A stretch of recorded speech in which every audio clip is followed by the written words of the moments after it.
Hello guys, welcome to Tech Tricks tutorial. In today's video, I will show you how to use Face Unlock on WhatsApp. First, open WhatsApp on your phone.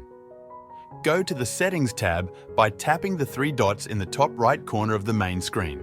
Then select Privacy. Scroll down and tap on App Lock.